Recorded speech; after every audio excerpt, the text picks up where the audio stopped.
Part 4. Keanehan sikap Farid. Aku tidak mengerti kenapa Farid selalu saja ingin menyakiti dan menyalahkanku. Mengingat sikap yang dia tunjukkan selama ini, ingin rasanya menyudahi hubungan kami. Mungkin dia tidak tahu kalau aku tetap bertahan menjadi istrinya semata-mata karena mengingat perhatian dan kebaikan keluarganya. Farid berdiri dari tempat duduknya lalu menghampiriku. Dia menatapku sangat dekat sambil memegang kuat lenganku. Entah apa yang ada dalam pikiran laki-laki itu. Dia benar-benar membingungkan. Jawab pertanyaan saya. Farid kini telah membuatku kesal. Lenganku terasa sakit. Itu pertanyaan yang tidak perlu dijawab. Aku tetap tidak ingin memberitahukan tentang Kenzo kepadanya. Apa kamu benar-benar ingin menguji kesabaran saya? Farid makin kuat mencekal lenganku. Sakit, Pak. Lepasin. Aku berusaha menjauhkan tangannya dari lenganku, tetapi tidak berhasil. Saya tidak akan lepasin sebelum kamu jawab pertanyaan saya.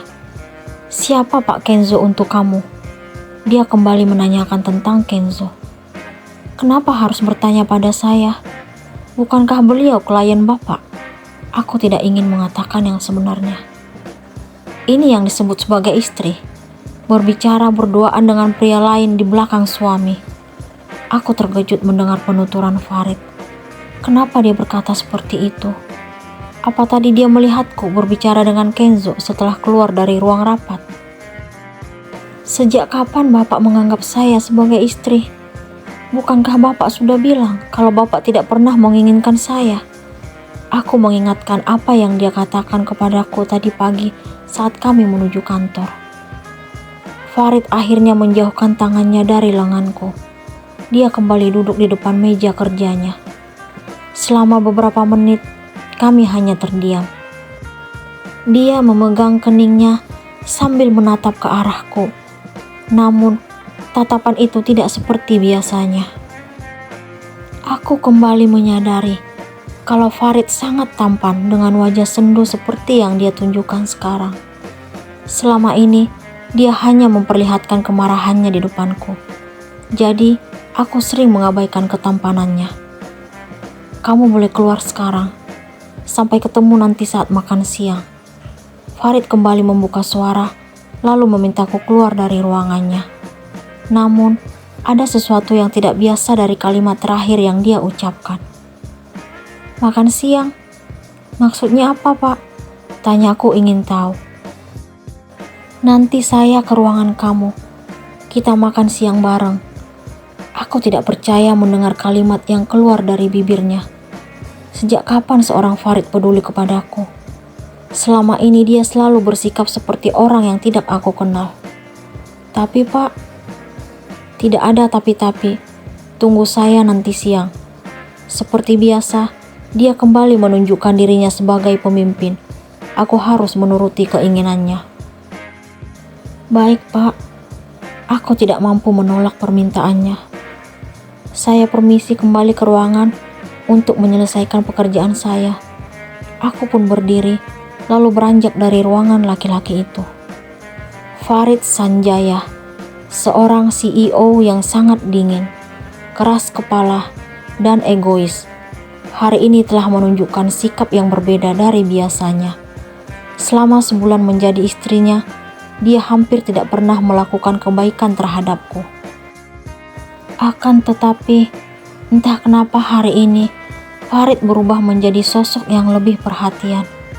Aku tidak mengerti kenapa perubahannya terjadi secepat itu. Apa mungkin dia tidak terima jika aku dekat dengan Kenzo?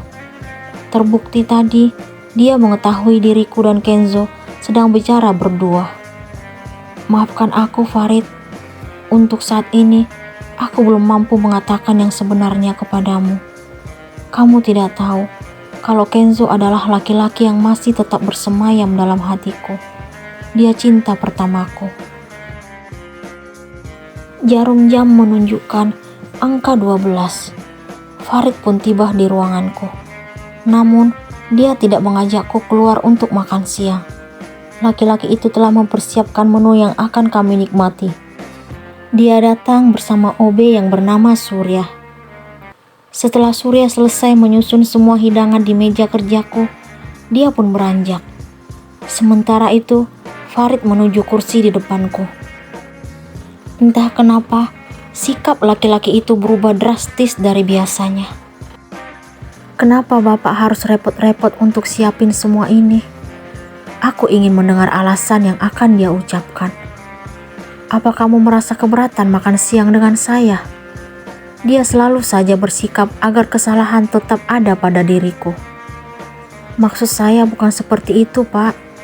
Saya hanya tidak terbiasa dengan sikap Bapak yang berbeda dari sebelumnya.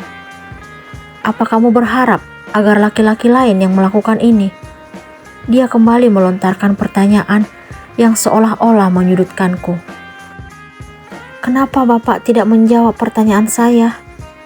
Saya lagi tidak ingin mendengar ocehan kamu. Saya lapar.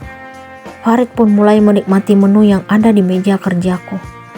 Kamu juga makan, karena setelah ini kamu harus menyelesaikan pekerjaan lain. Dia mengingatkan statusku sebagai pekerjanya di kantor ini. Baik, Pak.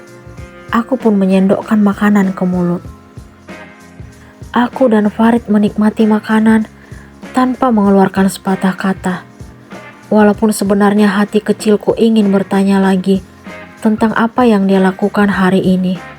Namun, mungkin aku lebih baik mengurungkan niat itu daripada dia kembali berubah menjadi kasar.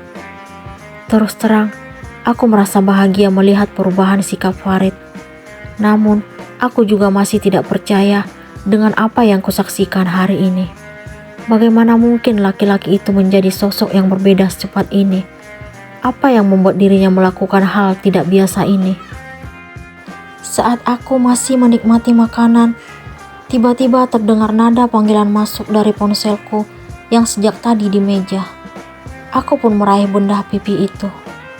Tampak nama Alea di layar. Entah kenapa, Farid menghentikan makannya. Siapa? Tanyanya kepadaku. Dia meneguk minumannya lalu meraih ponsel dari tanganku. Alea, jawabku singkat. Farid akhirnya mengembalikan ponsel itu kepadaku setelah melihat layar. Sikap laki-laki itu benar-benar aneh menurutku.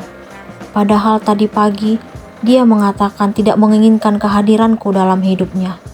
Dasar pria tidak punya pendirian. Tanpa menunggu lama, aku pun mengangkat telepon Alea. Halo Al. Halo juga Kay. Kamu tahu nggak?